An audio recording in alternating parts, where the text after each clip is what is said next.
ఇంగ్లీష్‌లో మాట్లాడాలంటే భయమా? మీలాంటి వాళ్ళ కోసమే spoken English personal training classes వెంటనే జాయిన్ అవ్వండి.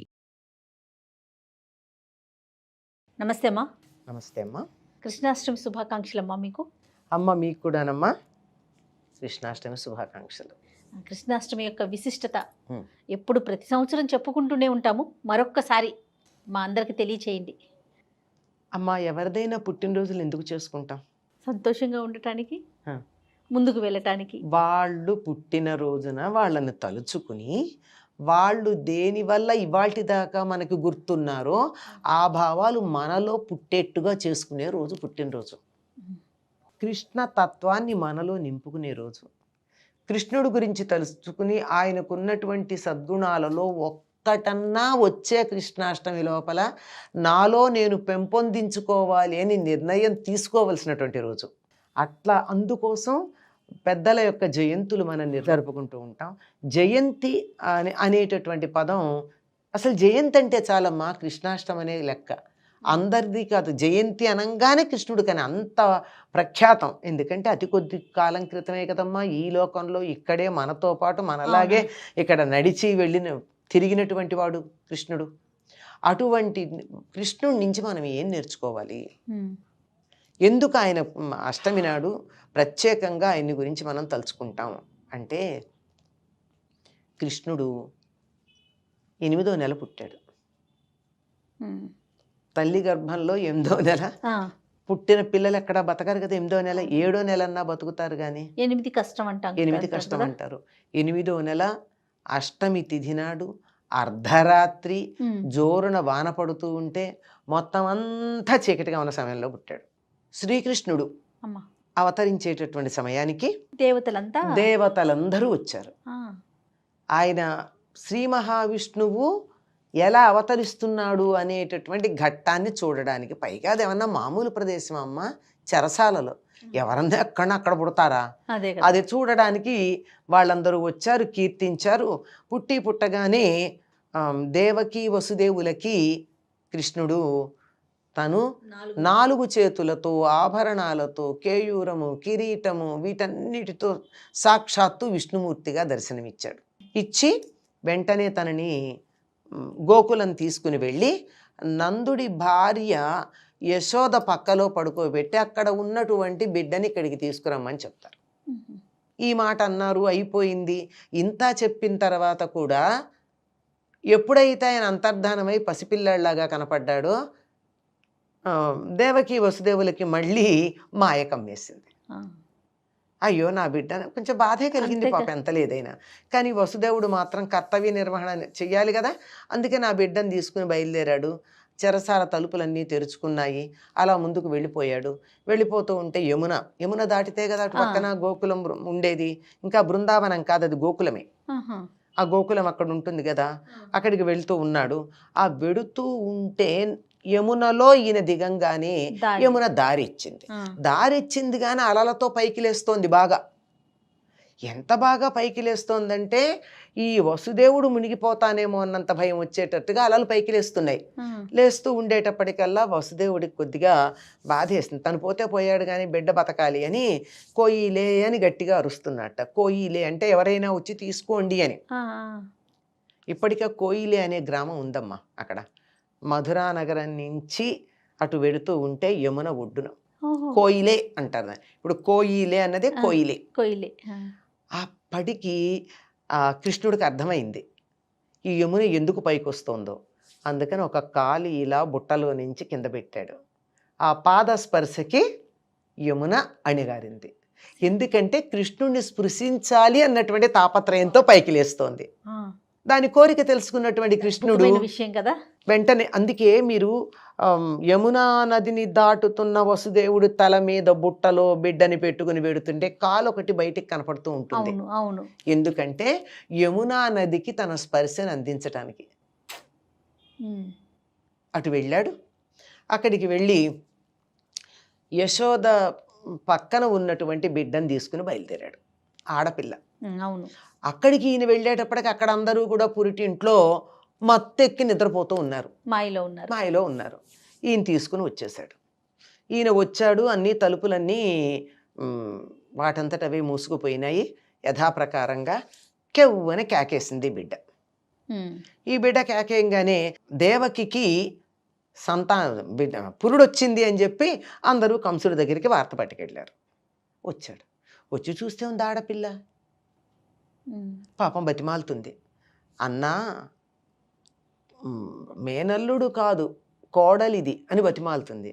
నేను చంపేవాడు నీ మేనల్లుడు కదా, ఆడపిల్ల కాదు కదా, దీన్నన్నా నాకు వదిలిపెట్టు అని బతిమాలుతుంది. బతిమాలితే వినడు, ఇలా పైకేస్తాడు. పైకేసి వాడు ఎలా చంపేవాడో తెలుసా కంసుడు? బిడ్డని పైకేసి కింద కత్తిట్లా పెడతాడు, కత్తెంచు. ఈ బిడ్డ వచ్చి కత్తెంచు మీద పడి ముక్కలై చనిపోవాలి. అది వాడి ఆ కంసుడు బిడ్డల్ని చంపిన పద్ధతి. పైకి వెళ్ళింది, రాదు. వాడు పైకేసాడు, రాదు. చెప్తుంది, నిన్ను చంపేవాడు వేరే ఉన్నాడురా, నేను కాదు, నీ పని జరుగుతుంది, నీ పని ఎలాగో అవుతుంది అని చెప్పి అంతర్ధానం అయిపోతుంది. దీని మీద ఒక చిన్న చమత్కారం కూడా ఇక్కడ చెప్తాను.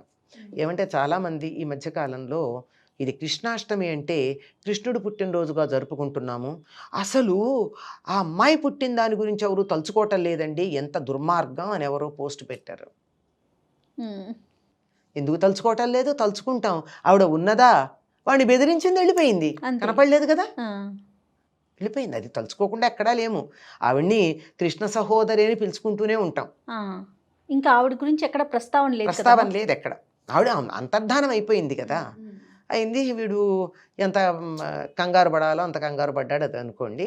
అయితే కృష్ణుడి నుంచి మనం నేర్చుకోవాల్సింది ఏమిటి? అది లేకపోయాక ఈ కథలన్నీ విని ఏదో చందమామలో పిల్లల కోసం చెప్పిన ఫ్యాంటసీ కథల్లాగా ఉంటే ఎట్లా? అవును. కృష్ణుడు ఉత్తముడైనటువంటి కుమారుడు. తల్లిదండ్రులను ఎట్లా సేవించుకోవాలో కృష్ణుడిని చూసి నేర్చుకోవాలి. ఉత్తముడైనటువంటి కుమారుడు, పెంచిన తల్లిదండ్రుల్ని కన్న తల్లిదండ్రుల్ని సమానంగా చాలా బాగా చూసుకున్నాడు. అవును. ఉత్తముడైనటువంటి శిష్యుడు, సాందీపం దగ్గర చదువుకుని గురువుకి దక్షిణ కూడా ఇచ్చాడు, గురుదక్షిణ. ఉత్తముడైనటువంటి స్నేహితుడు కుచేలుడు, కృష్ణుడు ఇత్యాదులు ఉన్నారు. ఉత్తముడైనటువంటి మనమడు. ఈ తర్వాత కంస సంహారం అయిన తర్వాత తాతగారిని సింహాసనం మీద కూర్చోబెట్టాడు, కానీ తాను సింహాసనం మీద కూర్చోలే. కూర్చుంటానంటే ఎవరొద్దంటారమ్మా? అవును, ఆయనే కదా కంసుడిని చంపింది, తాతగారినే కూర్చోబెట్టాడు. అంటే ఏదైనా తను అనుకున్నది చేయడమే తప్ప ఆశించడు అనే సంగతి, తనకేమీ అక్కర్లేదు అనేటటువంటి సంగతి ఇక్కడ కృష్ణుని చూస్తే తెలుస్తుంది. కర్తవ్య నిర్వహణ మాత్రమే ఉంది, ఆశ లేదు. ఉత్తముడైనటువంటి భర్త. అదేమిటండి ఉత్తముడైన భర్త అంటారు, అంతమంది ఉన్నారంటే వీళ్ళల్లో ఎవ్వరినీ కూడా కృష్ణుడు తను కావాలని వివాహం చేసుకోలేదు. నువ్వు మమ్మల్ని వివాహం చేసుకోకపోతే మేము ప్రాణాలు వదిలేస్తాము అన్న వాళ్ళనే పెళ్లి చేసుకున్నాడు ఆయన. అందరినీ 16,108 మంది చరిత్ర చదివితే ఎవ్వరినీ కృష్ణుడు నేను నిన్ను వివాహం చేసుకుంటానని అడగల. వాళ్ళే నువ్వు చేసుకోకపోతే మేము ఉండలేమన్నారు. ఆ విధంగా ఉత్తముడైనటువంటి భర్త, ఉత్తముడైనటువంటి తండ్రి, అందరికీ విద్యాబుద్ధులు నేర్పించటానికి ఎంతమంది ఉపాధ్యాయుల్ని పెట్టాడో లెక్క చెప్తాడు భాగవతంలో. అంతమంది ఉపాధ్యాయుల్ని పెట్టాడు పిల్లలకి చదువు చెప్పించడానికి. ఎవ్వరికీ కూడా అసూయ కలగకుండా, ఒకళ్ళ మీద ఒకళ్ళ కోపం రాకుండా, ఇంతమంది భార్యలని సమానమైనటువంటి దృష్టితో చూసి అందరికీ కూడా నేనంటేనే కృష్ణుడికి చాలా ఇష్టం అనే భావన కలిగించేట్టుగా చూసుకున్నాడు. మరి అంతమందిని ఇవన్నీ చూసి చిట్ట చివరికి ఏవి జరిగినా ఏం జరగకపోయినా ఏమీ పట్టించుకోలేదు, ఆయనకి ఏమీ అవసరం లేదు. తన వాళ్ళు యాదవులందరూ చనిపోతూ ఉంటే తెర మీద బొమ్మలు కదులుతూ ఉంటే చూసినట్టుగా చూసి ఊరుకున్నాడే తప్ప అయ్యో వీళ్ళు నా వాళ్లే చచ్చిపోతున్నారే అని ఎప్పుడు అనుకోలే. బిడ్డల మీద కూడా మమకారం లేదు ఆయనకి.